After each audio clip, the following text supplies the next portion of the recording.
안녕하세요. 잘 지내셨나요? 뭐 하시면서 잘 지내셨을까요? 네, 공부하시면서. 오늘은 451쪽인 것 같은데 맞죠? 맞아요?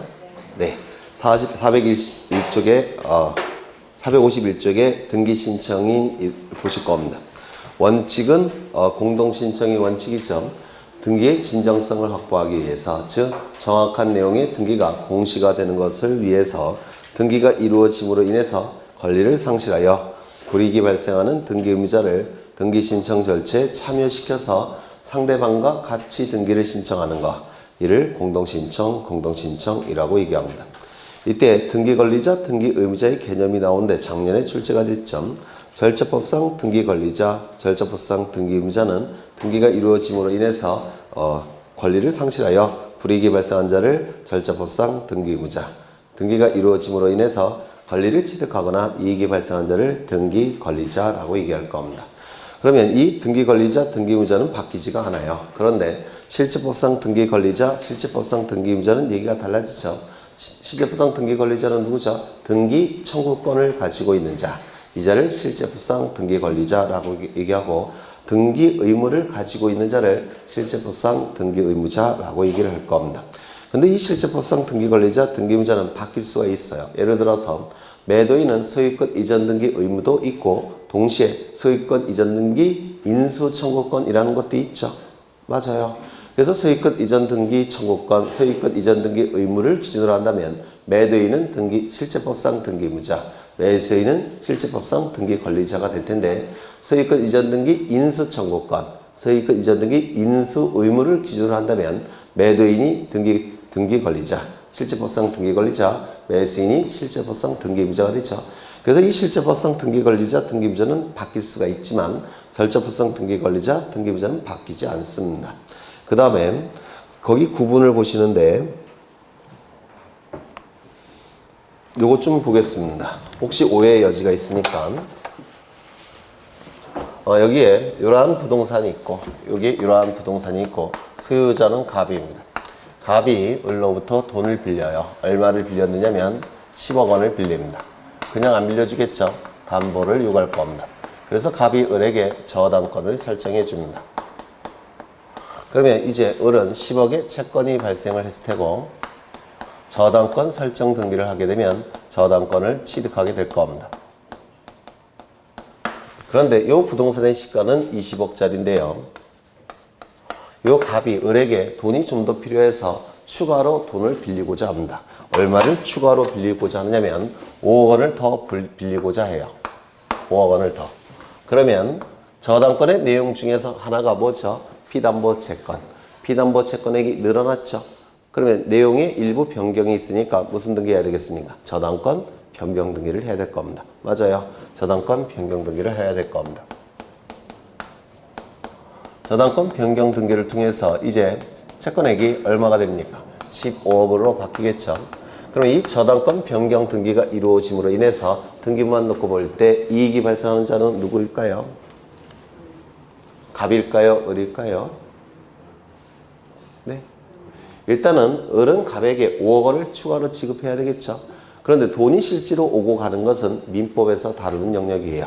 우리 등기법에서 다루지 않습니다. 돈이 실제로 오고 가는 것은 민법에서 다루는 영역이고 우리 등기법은 등기부 하나만 놓고 판단합니다. 등기부 하나만 놓고. 그렇다면 이제 을은 예전에는 얼마를 돌려받을 수 있었습니까? 등기부상 10억. 지금은 얼마를 돌려받을 수 있을까요? 15억. 그럼 이익이 발생한 자는 누굽니까? 등기부만 놓고 볼 때. 돈이 실제로 오고 가는 것은 우리 등기법에서 다루지 않아요. 그건 민법에서 다루는 것이고. 그러면 이익이 발생한 자는 누굽니까? 등기부만 놓고 볼 때. 을이 되는 겁니다. 을이 등기 권리자예요. 을이 등기 권리자고 갑이 등기 의무자가 되는 겁니다. 이 일반인의 상식에 의하면 조금 어폐가 있을지 몰라요. 근데 우리 등기법은 등기부 하나만 놓고 평가하는 겁니다. 등기부 하나만 놓고 평가하면 요 10억으로 등기부에 기록이 됐다면 나중에 등기부만 놓고 볼 때 얼마를 받아갈 수가 있습니까? 10억. 이제는요 15억. 이거 이해가 되셔요? 그럼 하나만 더 보죠. 여기 이러한 부동산이 있고 소유자가 갑입니다. 갑이 을에게 전세권을 설정해 줍니다. 그러면 전세금이 있겠죠. 전세금이 있을 겁니다. 전세금이 얼마냐면 10억이에요. 그리고 전세권 설정 등기를 하게 될 겁니다. 그런데 전세금을 자꾸 올려달라고 얘기합니다. 전세금을 자꾸 올려달라고 얘기해요. 갑이. 그래서 전세금을 올려줬어요. 얼마로? 5억 원을 더 올려줬다는 겁니다. 이제는 얼마입니까? 15억이에요. 맞아요. 그렇죠. 그러면 전세권의 내용이 바뀌었으니까 무슨 등기할까요? 전세권 변경 등기를 해야 될 겁니다. 그럼 이 전세권 변경 등기를 통해서 이익이 발생한 자는 누굴까요? 네? 누구예요? 일단은 기본적으로 전세권자는 갑에게 5억 원을 더 지급해야 되죠. 맞아요. 그럼 민법에서 다루는 겁니다. 돈이 오고 가는 것은 민법에서 다루는 것이고 우리 등기법은 등기부 하나만 놓고 평가합니다. 등기부 하나만 놓고. 그러면 등기부에 전세권 설정 등기 전세금 10억에서 15억으로 바뀌었다고 한다면 이제 전세기간이 종료가 됐을 때 등기부상 을은 얼마를 돌려받을 수 있습니까? 옛날에는 10억, 지금은 15억. 등기부만 놓고 볼 때. 따라서 요 을은 뭐가 되는 겁니까? 등기 권리자. 갑은 등기 의무자가 되는 겁니다. 이거 이해가 되실까요? 그러면 이번에 감액을 해보죠. 감액. 마이너스 5억. 그러면 전세금이 얼마가 됐습니까? 5억. 마찬가지로 전세권 변경 등기 해야 되겠죠. 그럼 등기부만 놓고 볼 때 요 등기부는 무엇을 공시하는 겁니까? 옛날에는 10억 원을 돌려받을 수 있었는데 이제는 얼마만 돌려받아요? 등기부만 놓고 볼 때 5억을. 따라서 요 을은 등기 의무자. 갑은 등기 권리자가 되는 겁니다. 요거 이해가 되실까요? 등기부 하나만 놓고 평가하기 때문에 그렇습니다. 돈이 실질적으로 오고 가는 것은 우리 등기법에서 다루지 않아요. 그럼 민법에서 다루는 영역이고. 그렇죠. 네, 그걸 좀 잘 이해를 해 두셨으면 좋겠고요. 그 다음에 이번에 공동신청의 예외 나와 있는데 먼저 판결에 의한 등기신청이 나와 있죠. 이 판결에 의한 등기신청은 시험에 아주 잘 나와요. 아주 잘 나오니까 교환에 이 프린터로 나눠드린 것은 다 이거 좀 꼼꼼히 읽어 두셔야 됩니다. 그러면 판결에 의한 등기 신청은 워낙 중요하기 때문에 다시 한번 보겠습니다. 여기 이러한 부동산이 있고 소유자는 갑입니다. 여기에 이러한 부동산이 있고 소유자는 갑입니다. 갑이 을과 매매 계약을 체결합니다. 매매 계약이 체결되면 매도인 갑에게는 소유권 이전 등기 의무가 발생할 테고 그 다음에 매수인 을에게는 소유권 이전 등기 청구권이 발생을 할 겁니다. 그러면 실제법상 등기 의무자는 누굽니까? 갑. 실제법상 등기 권리자는 을이에요. 등기 청구권을 가지고 있는 자를 실제법상 등기 권리자, 등기 의무를 가지고 있는 자를 실제법상 등기 의무자라고 불러요. 소유권 이전 등기까지 이루어지게 되면 갑의 소유권은 을의 소유권으로 변동이 될 겁니다. 이때 등기만 놓고 본다면 이 갑은 소유권을 상실하겠죠. 따라서 등기만 놓고 평가한다면 갑은 불이익이 발생하는 자. 이러한 자를 우리 등기법에서는 뭐라 부릅니까? 등기 의무자라고 불러요. 즉 절차법상의 등기 의무자예요. 그 다음에 이 등기가 이루어지면 을은 소유권을 취득할 겁니다. 따라서 등기만 놓고 형식적으로 판단한다면 이익이 발생할 겁니다.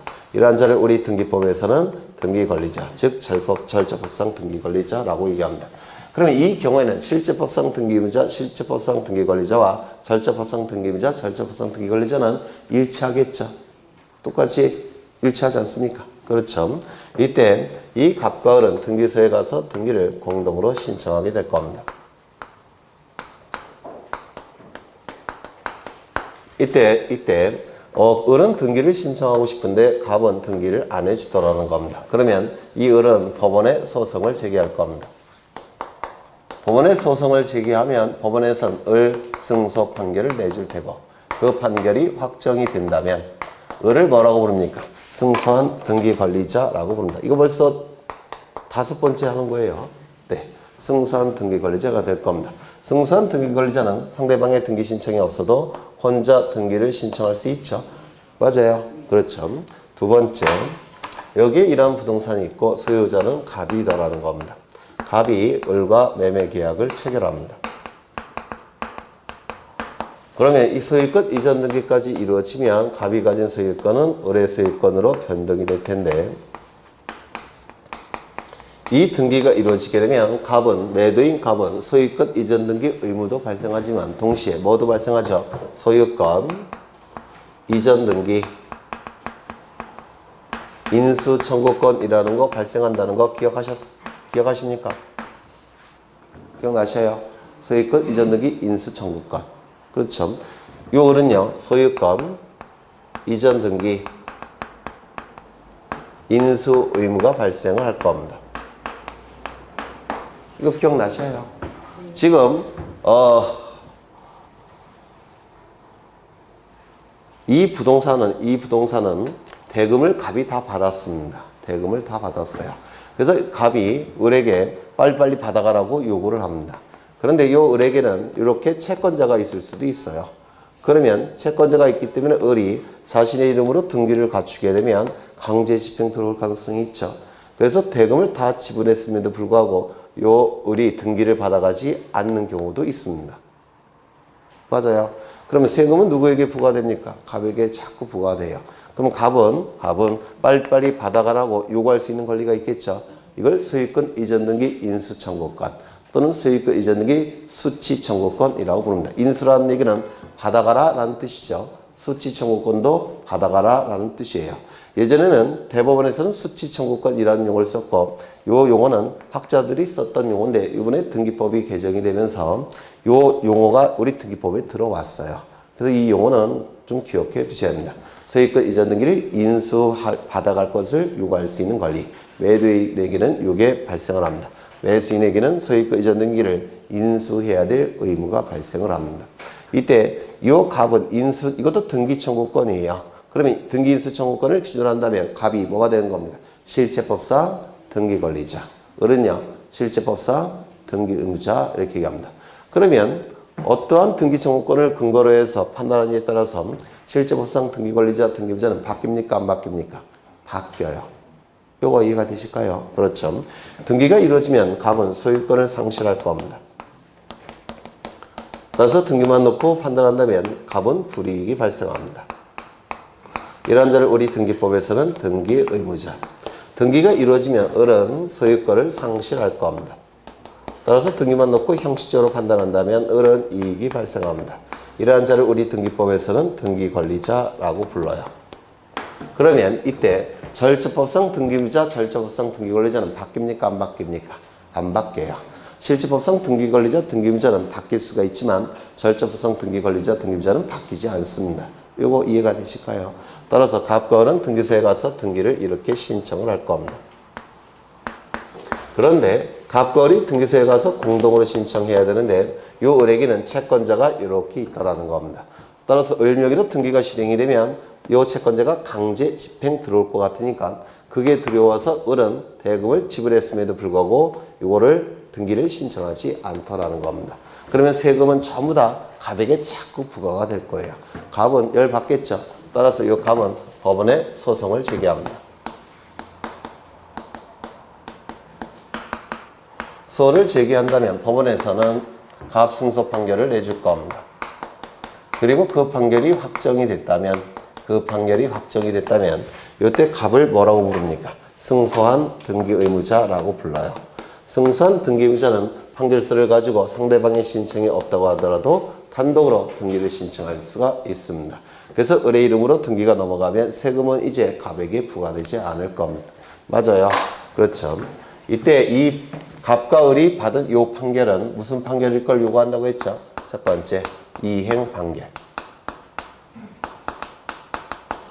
이 이행 판결의 경우에는 승소한 등기 권리자, 승소한 등기 의무자는 판결서를 가지고 등기를 단독으로 신청할 수 있다, 없다? 있다. 우리 부동산 등기법 제23조 제4항에서는 승소한 등기 권리자, 승소한 등기 의무자는 판결서를 가지고 등기를 단독으로 신청할 수 있다. 이렇게 얘기를 했습니다. 따라서 이때 승소한 자만이 판결서를 가지고 단독으로 신청할 수가 있으니까 패소한 자는 등기를 단독으로 신청할 수 있습니까? 없습니까? 없다라고 얘기를 했습니다. 기억나시죠? 그렇죠. 그런데 예외적으로 형성 판결의 일종인 공유물 아니죠. 맞죠? 형성 판결의 일종인 공유물 분할 판결만큼은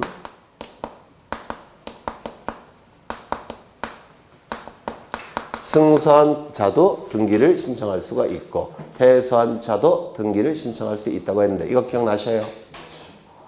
이거 대답을 해주셔야지만 진도가 쭉 나가고 대답을 안 해주시면 이거 그림을 또 그려야 돼요. 시간이 많이 걸려요. 공유물 분할 판결은 승소, 패소 따집니까? 안 따집니까? 안 따진다고 했죠. 원고, 피고 따집니까? 안 따집니까? 안 따진다고 했죠. 시험에 워낙 잘 나오기 때문에 좀 기억해 두셔야 돼요. 원고건, 피고건 또는 패소를 받았건 승소를 받았건 등기를 단독으로 신청할 수 있다라고 얘기를 했습니다.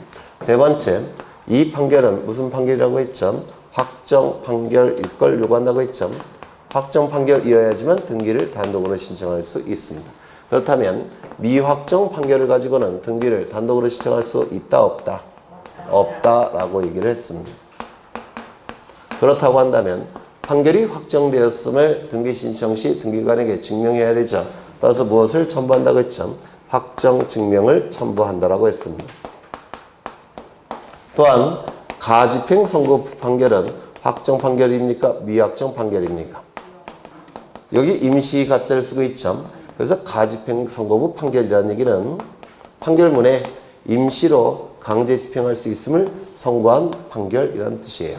임시로 강제 집행할 수 있음을 선고한 문자를 붙인 판결.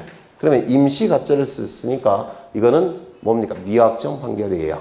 따라서 이 판결서를 가지고는 등기를 단독으로 신청할 수 있다 없다? 없다라고 얘기를 했습니다. 하나 더. 이 등기 청구권은 채권적 청구권입니다. 이 채권적 청구권은 발생한 날로부터 10년 동안 행사하지 않으면 소멸시효에 걸린다고 했죠. 맞아요. 소멸시효의 의미가 뭐죠? 권리를 행사할 수 있음에도 불구하고 권리를 행사하지 않는 기간이 일정 기간이 경과가 되면 권리 위에 잠자는 자로 평가해서 스스로 권리를 포기한 것으로 간주를 합니다. 그리고 그 자의 권리를 소멸시킵니다. 이를 소멸시효라고 불러요. 그러면 채권 같은 채권적 청구권이나 채권 같은 것들은 소멸시효 기간이 몇 년입니까? 10년. 맞아요. 그렇죠. 그러면 요 을에게 요 소유권 등기 청구권이 발생하게 되면 10년이 경과가 되면 요 을의 등기 청구권은 소멸한다라고 했죠. 그런데 소송을 제기했다는 얘기는 권리를 행사한 겁니다. 권리를 행사했기 때문에 소송을 제기한 시점에는 요 소를 제기한 시점에는 소멸시효 기간이 중단이 돼버립니다. 소송을 제기한 건 권리를 행사한 거예요. 따라서 소가 제기가 되면 요 소멸시효 기간이 중단된다 이렇게 얘기합니다. 소멸시효 제도의 중단 제도라고 불러요. 중단이 됐다가 판결이 확정이 되면 그 시점부터 다시 진행을 합니다. 판결이 확정이 되면 그 시점부터 처음부터 다시 진행을 해요. 그러면 판결이 확정된 시점부터 몇 년이 새롭게 지나야지만 소멸시효가 완성이 됩니까? 10년이 지나야지만 소멸시효가 완성이 돼요. 그러면 판결이 확정된 시점부터 10년이 경과가 됐다면 이 시점부터는 을에게 등기 청구권이 있습니까? 없습니까? 없겠죠. 그러면 소멸시효가 완성이 돼서 등기 청구권이 소멸된 상태에서 요 을이 옛날에 받은 판결서를 가지고 등기를 신청할 수 있다 없다? 네? 있다 없다? 있다라고 했습니다. 왜냐하면 요 등기관은 형식적 심사권밖에 없기 때문에 소멸시효가 완성이 돼서 권리가 소멸되었다는 것을 등기관은 판단할 수 있습니까? 없습니까? 없다라고 얘기를 했어요. 따라서 등기관은 이 등기를 실행해 줍니다. 실행이 되지만 을이 소유권을 취득하는 건 아니에요. 왜냐하면 갑이 가만히 안 있겠죠. 따라서 요 갑이 법원에 소송을 제기해서 을명의 요 등기를 다시 말소시킬 수가 있습니다. 이거 기억나셔요? 네, 여러 번 강조했죠. 그러면 프린트 좀 보죠. 판결에 의한 등기 신청 지난주에 나눠드렸던 프린트 좀 보겠습니다. 이 페이지에 있죠. 이 페이지에 판결에 의한 등기 신청이라고 되어 있는데 이때의 판결은 이행 판결을 의미한다고 했죠. 이행 판결의 경우는 승소한 등기 권리자, 승소한 등기 의무자가 판결서를 가지고 이를 단독으로 신청할 수 있다라고 했습니다. 근데 그게 나와 있죠. 부동산 등기법 제23조 제4의 판결. 그래서 이행 판결을 얘기한다고 했습니다. 다만 형성 판결의 일종인 공유물 분할 판결의 경우에는 승소 여부와 관계없이 단독으로 등기를 신청한다고 했고요. 그 다음에 확정 판결일 걸 요구한다고 했죠. 거기 두꺼운 것이 다 처리되어 있죠. 확정 시기가 언제인가 관계없이 10년이 경과했더라도 그 판결에 의한 소유권 이전 등기를 신청할 수 있게 됩니다. 그러면 등기관은 등기를 실행하게 됩니다. 그러면 여기 요 시점부터 다시 10년이 경과가 되면 이때는 을에게는 등기 청구권이 없죠. 맞아요. 따라서 설령 등기가 됐다고 하더라도 갑이 을에게 요 등기 말소를 청구할 수가 있어요. 그래서 을은 소유권을 취득할까요? 못할까요? 못하겠죠. 그런데 10년이 경과되기 전에 등기를 신청한다면 이거는 소멸시효가 아직 완성되지 않았죠. 따라서 이건 당연히 등기관이 등기를 해줘야 되고 이때는 을은 소유권을 취득하는 겁니다. 이거 이해가 되셔요? 네. 그 부분을 좀 이해를 하셔야 되고요. 그 다음에 그 밑에 보시면 확정 판결이라는 것을 등기관이 확인해야 되니까 뭘 첨부한다고요? 확정 증명을 첨부한다고 했죠. 뭐라고 출제가 되느냐면 송달 증명을 첨부한다. 이렇게 출제한다고 했죠.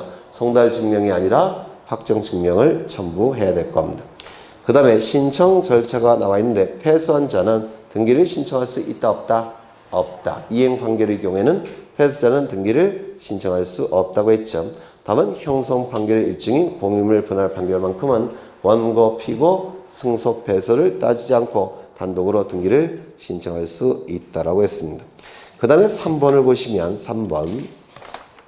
이 3번이 조금 어려운데 이것 좀 보겠습니다.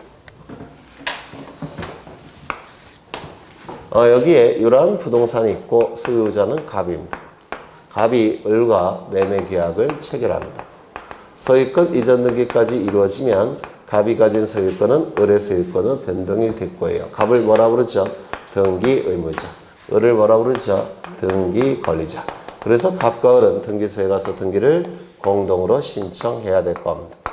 그런데 갑은 등기를 해주고자 하는데 을은 등기를 받아가지 않다라는 겁니다.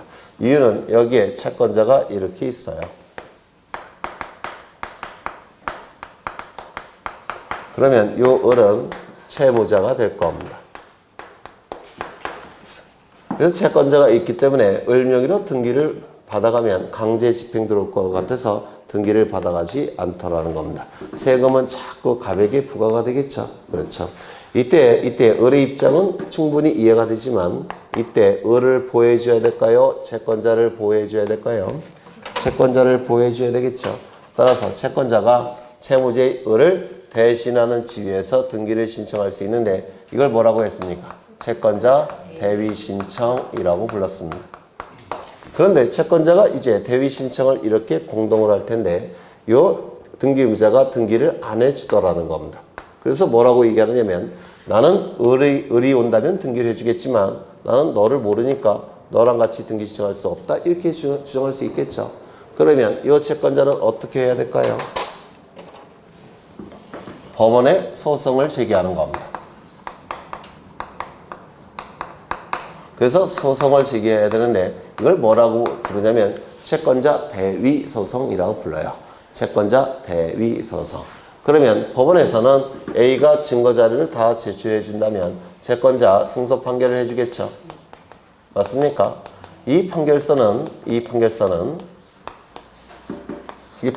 될 텐데 주문이 기록이 될 테고 그리고 이유가 기록이 될 테고 원고가 기록이 될 테고 원고는 누구죠? 소송을 제기한 자를 원고라고 불러요. 누굽니까? A. 피고는 누굴까요? 네? 소송을 제기당한 자, 갑 이렇게 얘기를 합니다. 그래서 이 판결서를 가지고 이 채권자는 이 등기를 단독으로 신청할 수 있을 겁니다. 맞아요. 그런데 이 A가 판결서를 받은 상태에서 바쁜 일이 생깁니다. 바쁜 일이 생겨서 이 A가 을에게 이 판결서 너한테 줄 테니까 네가 가서 등기를 단독으로 신청해달라. 이렇게 요구할 수도 있겠죠. 맞아요. 그러면 이때 을은 A가 받은 판결서를 가지고 등기를 단독으로 신청할 수 있을까요? 없을까요? 네? 없습니다. 그 이유는 판결의 효력은 주문에도 있고 이유에도 있고 원고 피고에게도 미치는데 여기에 미치는 판결의 효력을 판결의 효력이 미치는 객관적 범위라고 부르고요. 여기에 효력이 미치는 범위를 판결의 효력이 미치는 주관적 범위라고 불러요. 이 판결은 A와 갑에게만 판결이 있는 것, 효력이 있는 겁니다. 여기 을에게는 판결 효력이 있을까요? 없을까요? 없어요. 따라서 A가 받은 판결서를 가지고 을은 등기를 단독으로 신청할 수가 없습니다. 당연한 겁니다. 판결 효력은 원고 피고에게만 효력이 있는 겁니다. 되셨죠? 그런데 만약에 요 을이 채권자 대위 소송을 제기한 사실을 알았다면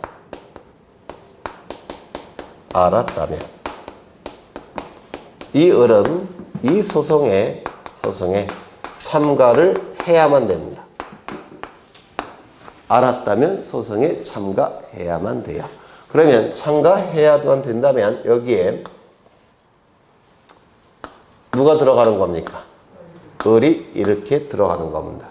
따라서 알았다고 한다면 판결의 효력은 을에게 효력이 있을까요? 없을까요? 있습니다. 따라서 채권자 대위 소송이 제기된 사실을 알았다고 한다면 요 A가 받은 판결서를 가지고 을은 등기를 단독으로 신청할 수 있다 없다? 있다라는 겁니다. 여기서 조심하셔야 될 것은 알았다면만 해당이 되는 겁니다. 알 수 있었다면은 해당이 되지를 않아요. 알았다면 안 경우만 소송에 참가하는 겁니다. 이걸 당사자 참가라고 불러요. 소송법에서. 그러면 지문을 보시면 이거 이전에 강조한 적이 있어요. 채권자인 병이 채무자 을이 제3채무자 갑에 대한 소유권 이전 등기 청구권에 관하여 채권자 대위권에 관한 소송을 제기한 사실을 채무자 을이 알았다면 을은 병이 얻은 승소 판결에 의하여 직접 자기 앞으로 소유권 이전 등기를 신청할 수 있다 없다? 있다. 이건 좀 수준이 높은 지문이니까 좀 기억해 두셔야 됩니다. 그렇겠죠? 그 다음에 네 번째도 기억해 두시면 좋겠죠? 승소한 등기 의무자는 자기가 가지고 있는 등기 의무자의 권리에 관한 등기필증 또는 등기필 정보를 제공해야 된다. 기억나십니까? 기억나셔요? 공동신청에 있어서 승소한 등기거주자가 판결에 의한 등기 신청할 때는 등기필 정보를 등기소에 제공할 필요가 없죠. 단독 신청이니까. 그렇죠. 하지만 승소한 등기의무자가 판결서를 가지고 등기를 단독으로 신청할 때는 등기필 정보를 등기소에 제공한다 안 한다? 제공한다. 그것도 좀 기억해 두십니다. 그 다음에 보셔야 될 게 다시 책으로 가셔갖고 452쪽을 보시면 상속에 의한 등기 나와 있는데 이 상속에 의한 등기는 단독 신청이죠. 등기의무자가 존재합니까? 존재하지 않습니까? 돌아가셨으니까 존재하지 않죠. 따라서 단독 신청이 될 겁니다. 2번 상속인 1인이 자신의 상속분만에 대해서 상속 등기 신청할 수 있다 없다? 없다. 상속인 1인은 전원 명의로 상속 등기 신청할 수 있다 없다? 있다. 기억나시죠? 그 다음에 기타의 경우가 있는데요. 기타 기억을 보시면 가등기 의무자의 승낙 또는 가등기 가처분 명령이 있는 경우 가등기는 어떻게 이루어진다고요? 단독 신청. 기억나십니까? 이 가등기는 원칙이 공동 신청이죠. 다만 폭넓은 단독 신청이 인정이 된다고 했는데 첫 번째 판결서가 있다면 단독 신청. 두 번째 가등기 가처분 명령 결정서가 있다면 단독 신청. 세 번째 가등기 의무자의 승낙이 있다면 단독 신청. 기억나셔요? 네, 나셔야 돼요. 그 다음에 기타의 경우가 있는데 가등기 의무자의 승낙 또는 가등기 가처분 명령이 있는 경우에 가등기는 단독 신청 금방 했네. 네. 소유권 보존 등기는 어떨까요? 이거 기억나실지 모르겠는데 등기가 실행되는 방법과 등기가 말소되는 방법과 등기가 말소 회복되는 방법은 원칙적으로 같은 방법을 통해서 이루어진다고 했는데 기억나셔요? 공동신청에 의한 등기면 말소도 공동신청, 말소회복도 공동신청. 강수의 촉탁에 의한 등기라고 한다면 말소도 촉탁, 말소회복도 촉탁. 법원의 명령에 의한 등기면 말소도 명령, 말소회복도 명령. 기억나셔요? 그렇죠. 그러면 소유권 보존 등기는 소유권자가 단독으로 신청하는 등기죠. 따라서 말소도 소유권의 등기 명인이 단독으로 말소를 신청하는 겁니다. 맞아요. 말소회복도 단독 신청이 될 겁니다. 2번 D급번 등기명인 표시 변경 경정 등기. 등기명인 표시사항은 이름, 주소, 주민번호를 얘기하죠. 그러면 이름이 바뀐다든지 주민번호가 바뀐다든지 주소가 바뀔 때 하는 등기를 등기명인 표시 변경 등기라고 하는데, 등기명인 표시사항 즉 이름이나 주민번호나 주소가 바뀔 때 권리를 상실하여 불이익이 발생하는 등기미자가 있습니까? 없습니까? 없어요. 따라서 이건 언제나 단독 신청이 되겠죠. 그 다음에 부동산의 분할, 기타 표시 변경 등기. 이거는 전부 다 부동산이 분할이 된다면 면적이 줄어들죠. 맞아요. 따라서 표제부 등기가 될 겁니다. 또는 이 부동산 표제부에 기록되는 사항이 바뀔 때 하는 등기를 부동산 표시 변경 등기라고 하죠. 그러면 이 표제부 등기는 권리에 관한 내용이 기록됩니까? 안 됩니까? 안 되죠. 등기부자가 있습니까? 없습니까? 없어요. 따라서 언제나 단독 신청. 멸실 등기는 부동산이 멸실되었을 때 표제부에 멸실된 사실, 원인, 날짜를 기록하는 등기를 멸실 등기라고 하는데, 멸실 등기도 표제부에서 이루어지는 등기죠. 따라서 권리에 관한 등기입니까? 아닙니까? 아니죠. 따라서 이도 언제나 단독 신청. 그 다음에 판결에 의한 등기는 단독 신청이 될 테고, 상속에 의한 등기도 단독 신청이 되죠.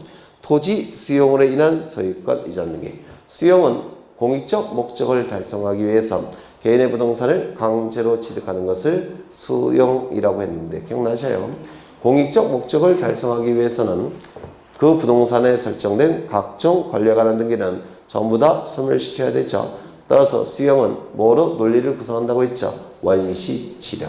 원시취득으로 논리를 구성하기 때문에 등기부자가 없는 것으로 간주한다고 했죠. 따라서 언제나 단독 신청. 그렇죠. 그 다음에 등기된 권리가 어떤 자의 사망으로 소멸할 때 하는 말소 등기. 그러면 등기된 권리가 어떤 자가 사망했으면 소멸한다고 했으니까 그 권리가 소멸되었기 때문에 말소 등기해야 되겠죠. 그런데 그 등기 명의는 사망을 했죠. 따라서 등기부자가 존재합니까? 존재하지 않습니까? 존재하지 않죠. 따라서 이때도 등기부자가 없는 단독 신청. 그렇죠. 그 다음에 가등기, 말소 등기는 원칙이 공동 신청이라고 했죠. 다만 폭넓게 단독 신청을 허용한다고 했는데 기억나셔요? 첫 번째, 가등기 명의인은 자신의 가등기 권리를 포기하고 단독으로 말소 신청할 수 있다고 했죠. 두 번째, 가등기 의무자도 가등기 명의인의 승낙서가 있다면 단독으로 말소 신청할 수가 있고, 가등기에 있어서 등기상 이해관계인도 가등기 명의인의 승낙서가 있다고 한다면 단독으로 말소 신청할 수 있다고 했습니다. 굉장히 중요하다고 해서 강조를 드렸죠. 그 다음에 밑에 보시면 등기 의무자가 소재 불명인 경우에 말소 등기. 소재 불명이라는 단어가 나오면 공시채고 채권 판결 기억나셔요? 안 나셔요? 나시죠? 네. 소재 불명이라는 단어가 나오면 공시채고 채권 판결이 기계적으로 나오셔야 돼요. 채권 판결서가 있으니까 판결서를 가지고 등기의 진정성이 확보가 됐죠. 단독 신청이 이루어지게 될 겁니다. 그 다음에 가처분 이후에 처분 등기. 가처분 이후에 처분 등기 말씀. 이것 좀 보겠습니다. 이건 좀 어려운 거니까 좀 볼게요.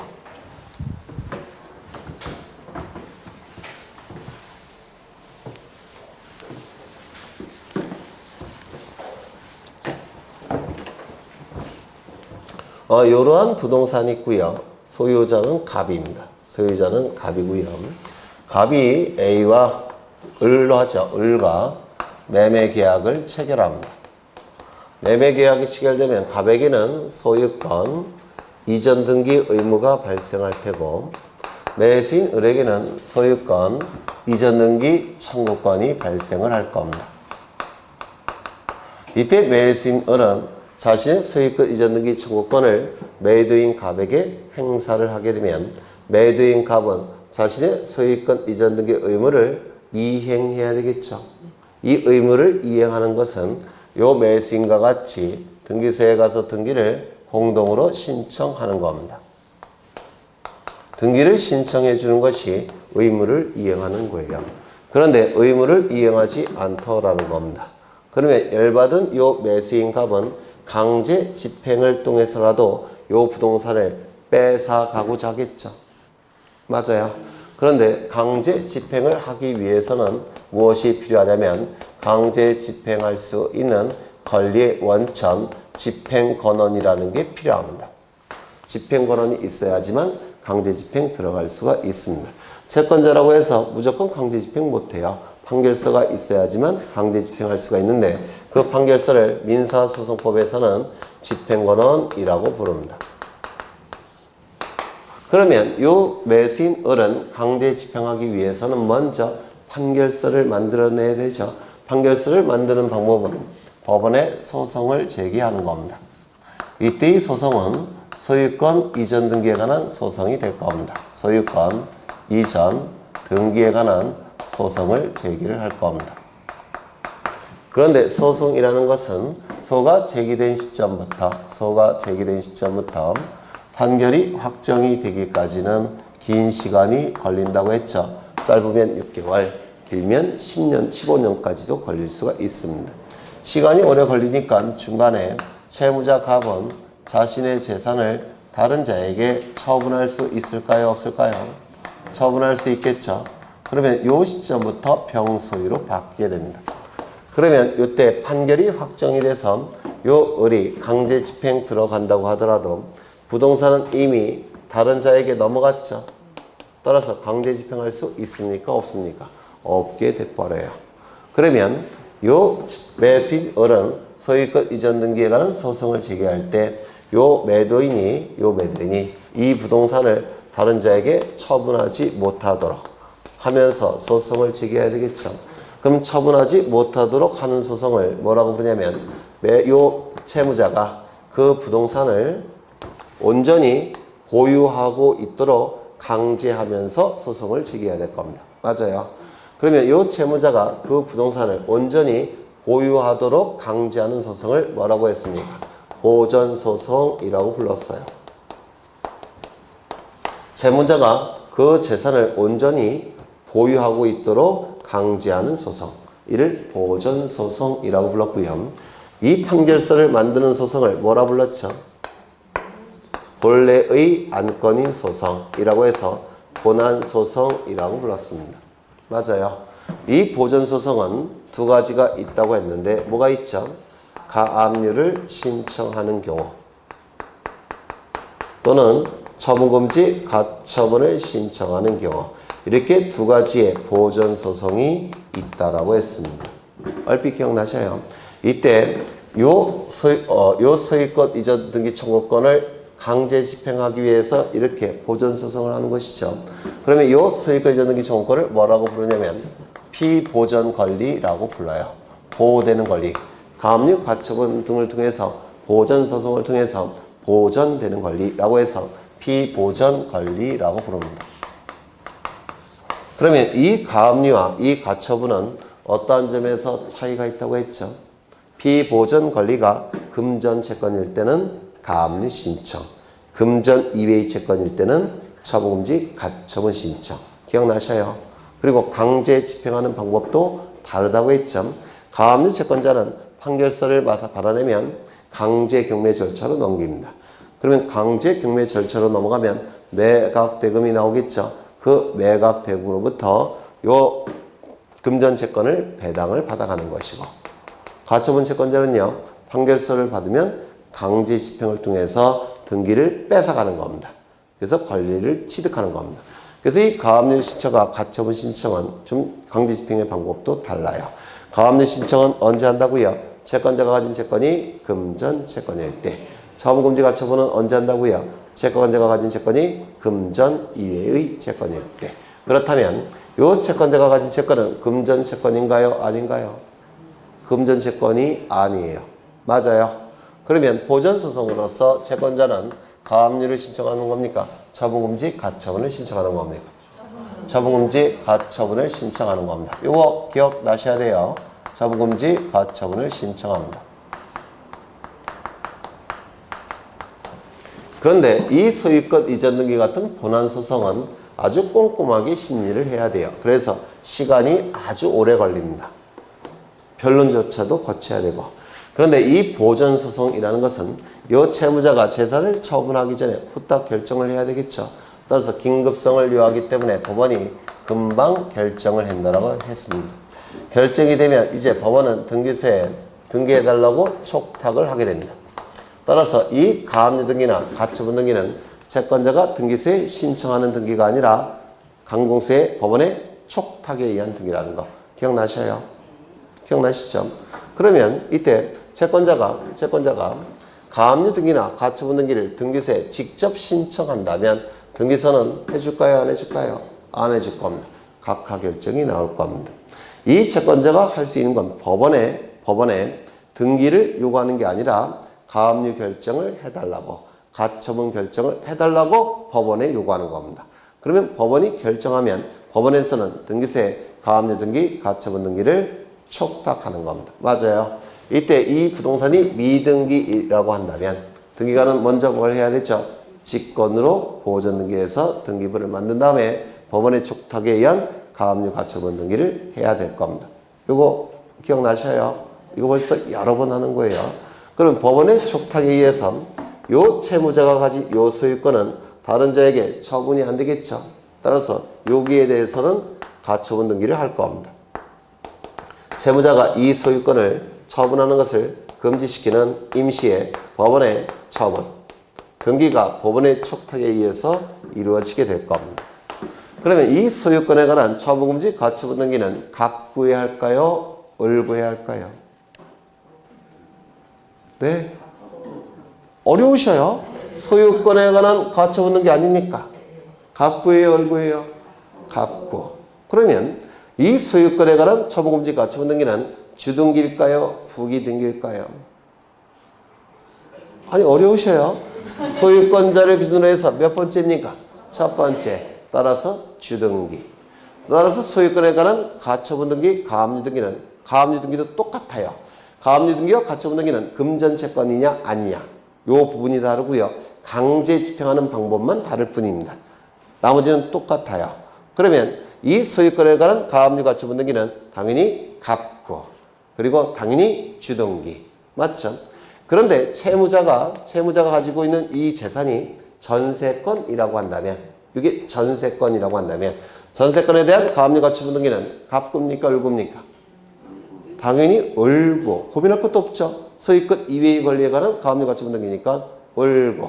전세권에 대한 가압류 가처분 등기는 주등기입니까? 부기등기입니까? 부기등기. 왜? 소유권자로부터 첫 번째는 전세권, 두 번째는 가압류 가처분 등기. 부기등기. 어려우셔요? 안 어려워야 되는데 안 어렵죠. 어려운 척하는 거죠.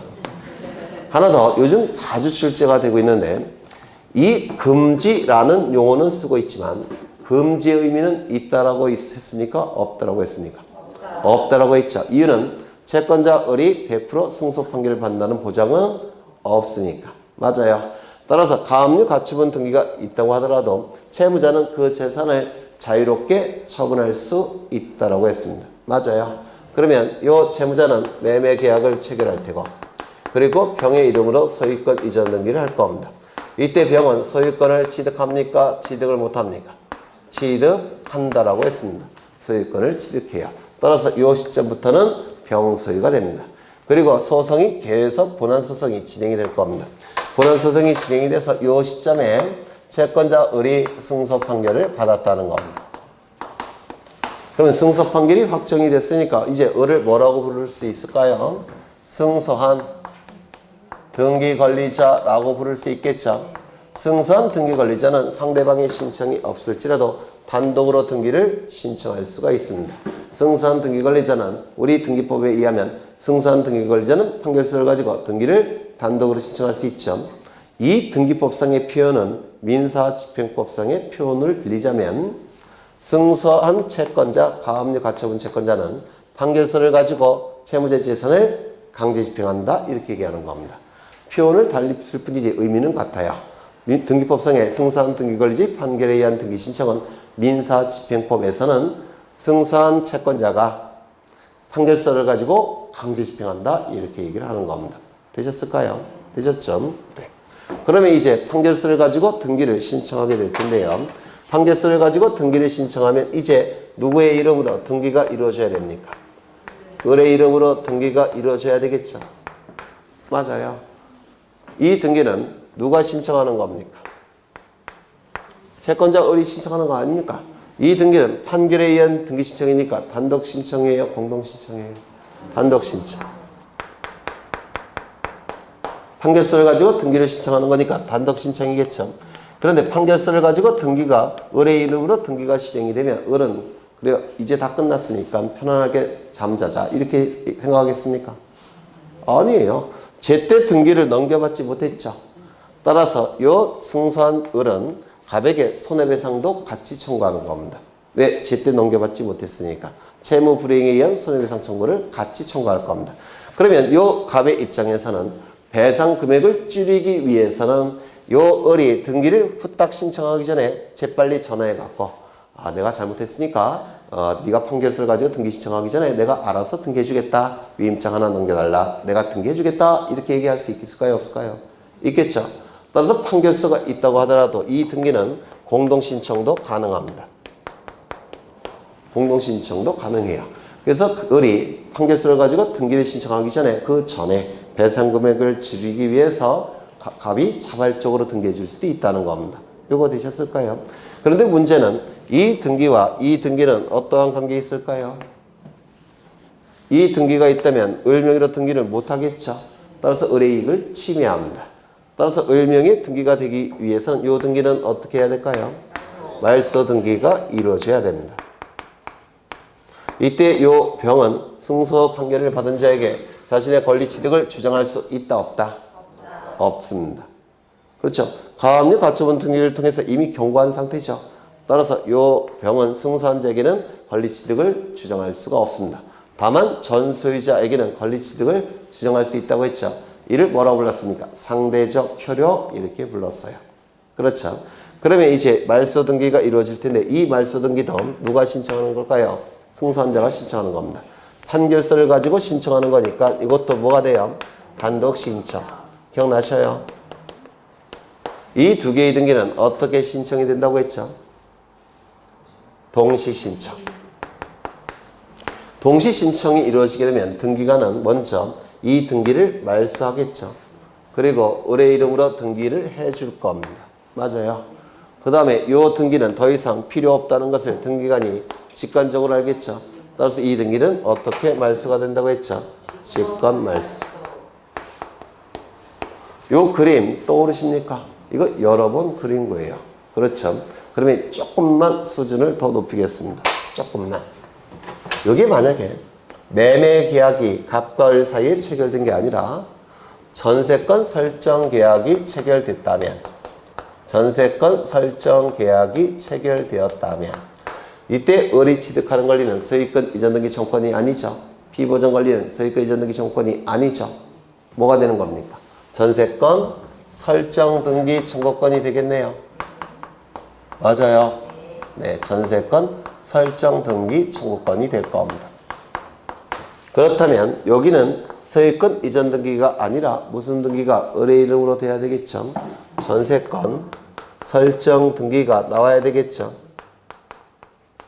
맞습니까? 그런데 요 병명의 등기가 소유권 이전 등기가 아니라 만약에 지상권 등기라고 한다면 지상권 등기라고 한다면 이때 요 전세권 설정 등기 신청할 때 요거 말소 등기 신청할 수 있을까요? 없을까요? 하나의 부동산 전체에 대해서 용익적 권리가 존재할 수 있습니까? 없죠. 이것이 존재하는 한 이거는 불가능하겠죠. 양립이 안 되니까. 이거 이해가 되셔요? 그러면 이거는 을이 말소 등기 신청할 수 있을까요? 없을까요? 아니, 두 개의 등기는 양립할 수 없잖아요. 용익권 권리, 용익적 권리, 용익적 권리. 이게 살아있는 한 이 등기는 안 돼요. 맞아요. 그러면 이 지상권 설정, 전세권 설정 등기를 하기 위해서는 병명의 등기는 어떻게 해야 될까요? 말소가 돼야 됩니다. 이거 이해가 되셔요? 따라서 이 말소 등 소유권 아니 전세권 설정 등기 신청할 때 을은 뭐도 신청해야 됩니까? 말소 등기도 신청해야 됩니다.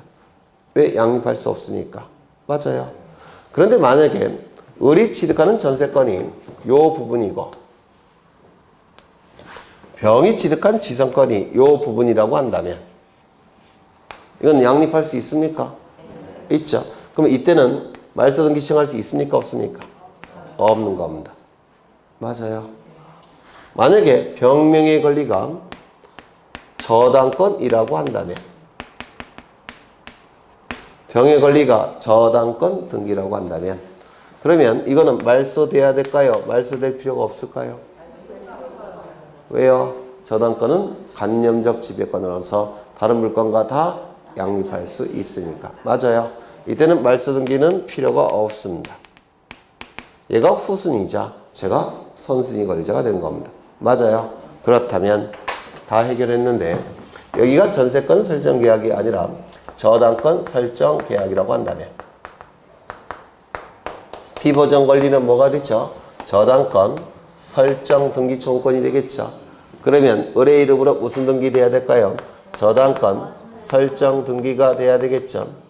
그런데 이 저당권이라는 권리는 간념적 지배권이기 때문에 즉 등기만 놓고 등기만 갖고 지배하는 권리를 간념적 지배권이라고 불러요. 민법에서 하셨을 텐데 간념적 지배권이라는 얘기는 간념적으로만 지배한다는 뜻입니다. 간념적으로만 지배한다는 얘기는 등기만 놓고 지배한다는 겁니다. 등기만 갖고 지배한다는 뜻이에요. 즉 사실상 지배하지 못한다는 겁니다. 점유는 하지 못한다는 뜻이에요. 이게 간념적 지배권이에요. 간념적 지배권이기 때문에 저당권은 모든 물건과 다 양립이 가능합니다. 여러분 강조드렸죠? 그러면 병명의 등기가 무슨 등기건 관계없이 어떤 등기건 관계없이 말소시킬 필요가 있을까요? 없을까요? 피보전 권리가 저당권 설정 등기 청구권이라고 한다면 말소되는 권리가 있을까요? 없을까요? 없더라는 겁니다. 이거 이해가 되셔요? 되셨죠? 그러면 지문을 보시면 너무 많이 시간을 써먹었네. 어디를 보다가 네. 가처분 이후에 가처분 등기의 말소는 어떻게 이루어진다고요? 단독 신청. 가처분 이후의 등기는 단독 신청 말소입니다. 왜요? 판결에 의한 말소 신청이니까. 맞아요. 요거는 어떻게 말소가 된다고요? 직권 말소. 맞아요. 이건 직권 말소. 네, 그 정도 보시면 될 것 같아요. 잠시 쉬었다가 제3자에 의한 신청을 보겠습니다.